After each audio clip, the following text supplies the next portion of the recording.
Oh, las cuatro paredes de la celda, a las cuatro paredes salpicantes que sin remedio dan al mismo número, criadero de nervios a la brecha, por sus cuatro rincones como arranca las diarias y arrojadas extremidades. En 1920 se encontraría a un hombre de estatura media, orejas grandes y con profesión las letras. No sería otro que César Vallejo, quien habría regresado a Santiago de Chuco, queriendo despedirse de su padre, sus hermanos, y deseaba visitar la tumba de su madre, pues Vallejo tenía previsto viajar a Europa. Sin embargo, se encontraría envuelto en una falsa acusación que pasaría a formar uno de los capítulos más tristes en la vida del poeta. Los Santamaría, una familia comerciante del sur, quienes eran partidarios de los pardistas tradicionales y quienes dejarían a Vallejo envuelto en un conflicto político, debido a que el poeta respaldaba al leguismo. Acusarían al poeta de llevar a cabo el crimen en contra de la Casa del Pueblo y la sublevación, teniendo como acusador a Carlos Santamaría. Sin embargo, el injustamente acusado César Vallejo contaba con los hechos y testigos. Por otro lado, los Santamaría tenían un fracaso, por el cual necesitaba un culpable. Entonces, ¿por qué Vallejo fue encontrado culpable? ¿Cómo terminó en prisión? Vallejo fue involucrado, capturado, enviado a esperar el proceso injusto de su sentencia, dejando el autor de los Heraldos Negros lleno de soledad, tristeza y deseoso de la libertad negada. Amorosa llavera de innumerables llaves, si estuvieras aquí, si vieras hasta qué hora son 4 estas paredes, contra ellas seríamos contigo, los dos, más dos que nunca, y ni llorarás, di libertadora. A las paredes de la celda, de ellas me duelen entre tanto, más las 2 largas que tiene esta noche, algo de madres que ya muertas, llevan por brumorados declives a un niño de la mano cada uno, y solo yo me voy quedando con las diestras que hace por ambas manos en alto, en busca de terciario brazo que hace de pupilar entre mi dónde y mi cuándo, esta mayoría inválida de hombre.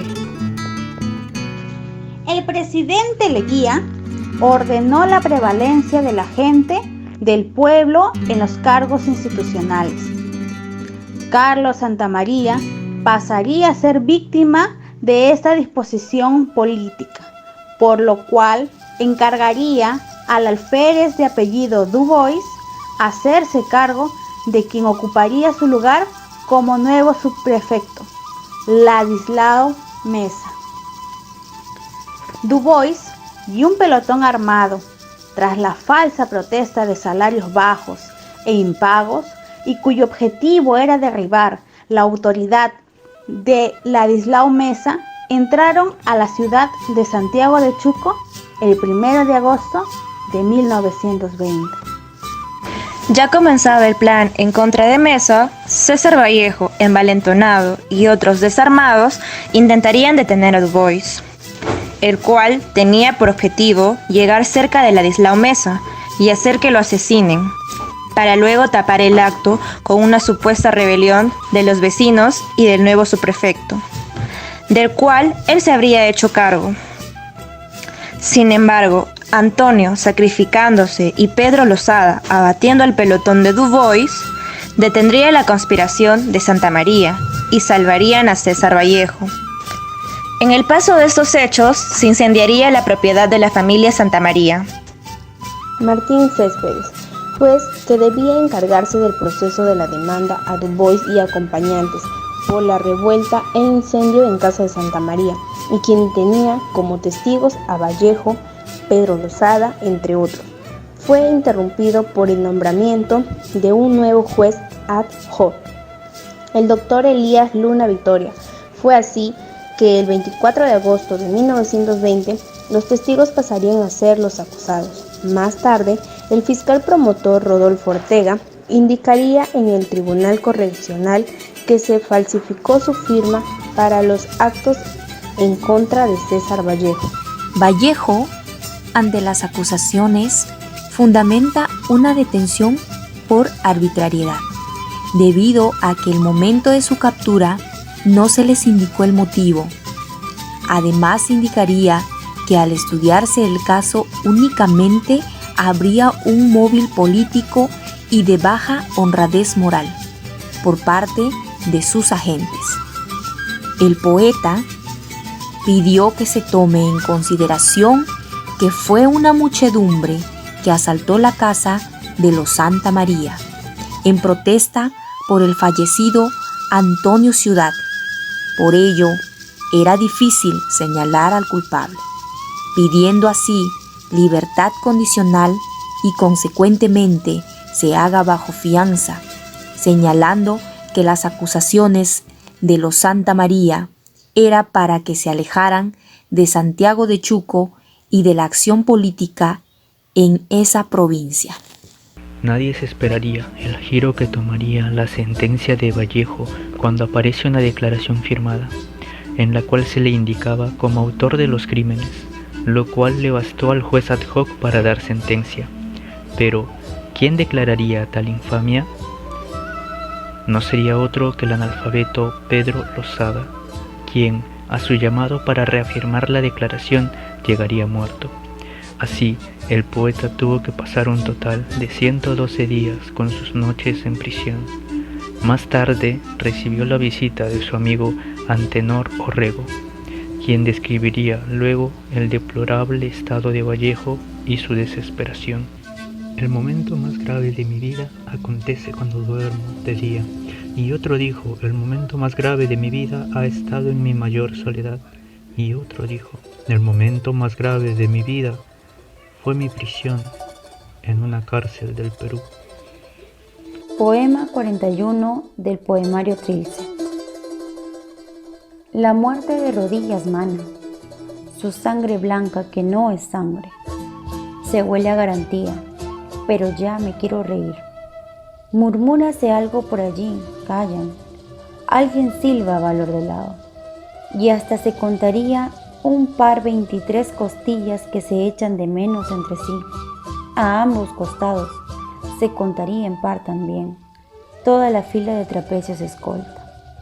En tanto, el redoblante policial, otra vez me quiero reír, se desquita y nos hunde a palos. Dale y dale, de membrana a membrana, tas con tas. El poeta logra plasmar en Trilce la soledad, dolor, tristeza y esperanza de estar injustamente en prisión, dándonos uno entre varios poemas que nos habla de la realidad y los abusos en contra del poeta en prisión. Sin embargo, también nos permite ver a un César Vallejo con esperanza, pues espera estar pronto en otro lugar, en otro tiempo. De esta forma, Vallejo deja sus memorias para la posteridad y podemos experimentar en su poesía la prisión del poeta. Sería el 23 de diciembre de 1920 cuando Vallejo escribiría una carta pidiendo que se haga conocer su caso. Tras esto se realizaron manifestaciones de familiares, amigos y desconocidos hasta el 26 de febrero de 1921, donde estas protestas cesarían. ¿Por qué? Era libre. Vallejo era libre. Los 112 días con sus noches terminarían.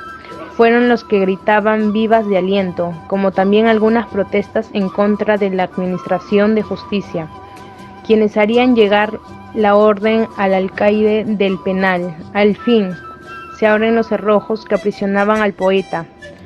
Familiares, amigos, desconocidos y la libertad recibían a César Vallejo.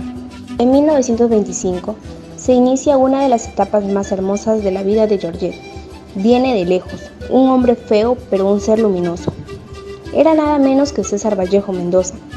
Vallejo había llegado en julio de 1923 y reside en la Rue Molière, donde descubre a Georgette.